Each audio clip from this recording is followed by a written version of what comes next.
5,000 సంవత్సరానికి ఫీజు కడితే ఇవాళ అద్భుతంగా పాలిటెక్నిక్ పూర్తయితుంది. జాబ్ చేసే వాళ్ళు జాబ్ చేస్తున్నారు, ఇంజనీరింగ్ వెళ్ళవలసిన వాళ్ళు ఇంజనీరింగ్ వెళ్తున్నారు. ఈ స్కిల్ యూనివర్సిటీలో 1 ఇయర్ డిప్లొమాకు 40,000 ఫీజు పెట్టిండ్రు, 3 నెలల కోర్సుకు 30,000 ఫీజు పెట్టిండ్రు. మరి రేపు పాలిటెక్నిక్ లో ఫీజు పెరగదనే గ్యారంటీ ఏంది? అయినా గవర్నమెంట్ లో చదివే పిల్లలు రేపు ప్రైవేట్ లో పోయి చదవాల్సిన అవసరమేంది? తెలంగాణ రాష్ట్ర ప్రభుత్వం కింద నడుస్తున్న ఈ పాలిటెక్నిక్లు రేపు పీపీపీ మోడల్లో ఉండే యూనివర్సిటీ కిందికి పోతే ఈ పిల్లలకు భద్రత ఉంటుందా? ఈ విద్యకు భవిష్యత్తు ఉంటుందా? రేపు ఫీజులు పెరగాయనే గ్యారంటీ ఏమున్నది?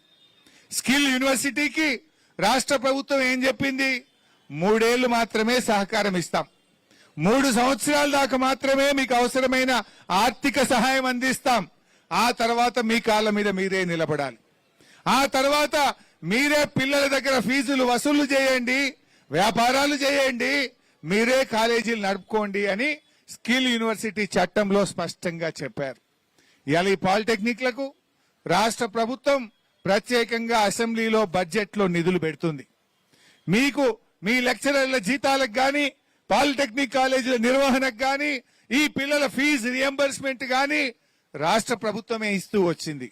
రేపు స్కిల్ యూనివర్సిటీలో కలిస్తే ఈ పిల్లలకు ఫీజు రియంబర్స్మెంట్ వస్తుందా? ఈ పిల్లలకు భవిష్యత్తు భద్రత ఉంటుందా?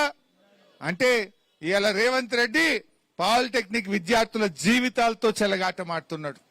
ఇది ఒక మాసప్ ట్యాంక్ పోరాటం కాదు, ఇది ఒక కాలేజీ పోరాటం కాదు, 1,00,000 మంది విద్యార్థుల పోరాటం అనే విషయాన్ని రేవంత్ రెడ్డి గుర్తుపెట్టుకోవాలి.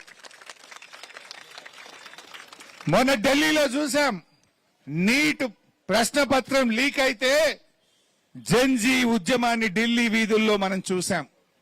ఆ జెన్జీ పోరాటంతో ధర్మేంద్ర ప్రధాన్ రాజీనామా చేయాల్సి వచ్చింది, ప్రభుత్వం వెనక్కు తగ్గాల్సిన పరిస్థితి ఏర్పడ్డది. ఢిల్లీ జెన్జీ చూసాం, ఇప్పుడు తెలంగాణలో 1,00,000 మంది జెన్జీ పాలిటెక్నిక్ విద్యార్థుల పోరాటం చూస్తున్నాం. గత 20 రోజులుగా ఈ జెన్జీ విద్యార్థులు, ఈ పాలిటెక్నిక్ విద్యార్థులు 20 రోజుల నుంచి జీవో 97 రద్దు చేయాలని మీరంతా కూడా పోరాటం చేస్తున్నారు.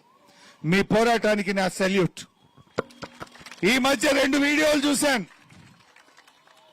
మహబూబాబాద్ లో ఒక విద్యార్థి పోరాటం చేస్తుంటే ఒక సిఐ అతని గొంతు బట్టి బిసుకుతా ఉన్నాడు. నేను అడుగుతున్నా, రేవంత్ రెడ్డి, ఈ విద్యార్థులు ఏమైనా టెర్రరిస్ట్లా? ఆ విద్యార్థులను గొంతు బట్టి బిసుకుతా ఉన్నారు.